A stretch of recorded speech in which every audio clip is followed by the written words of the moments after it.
hours later. Okay mga tol, hindi na ako nakapag-video kanina dahil pag-hustle na kasi mga tol, wala nang time.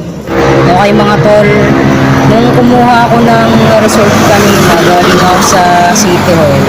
Pinipin nila ako doon, tapos nag-exam muna pala, tapos binipin nila ako, kinuhanan nila ako ng blood pressure. 110/70 yung aking blood pressure. Hindi na ako nakapag-video kanina mga tol dahil hassle na. Nagmamadali na kasi ako kanina. Ngayon mga tol, nung tiningnan nila yung resulta ng aking medical, ang findings ng doktor, yung puso ko daw ay lumaki. Sabi ko sa sarili ko, ano yun? Paano nangyari yun? Nagmahal lang naman ako ng kapwa lumaki daw ang puso ko.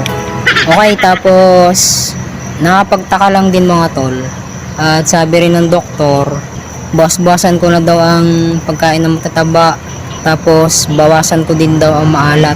Tataka ako mga tol, ako na may payat nagkaroon ng ganung findings, pero wala naman akong nararamdaman sa sarili ko.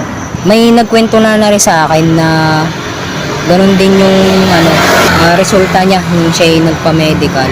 Okay mga tol, dito ko na rin tatapusin ng vlog na to. Okay for document lamang to.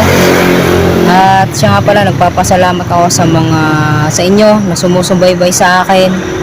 Maraming salamat sa inyo, at isa kayo na pamilya ko na rin. Maraming salamat sa inyong pagsubaybay at pagsuporta. Peace out and God bless.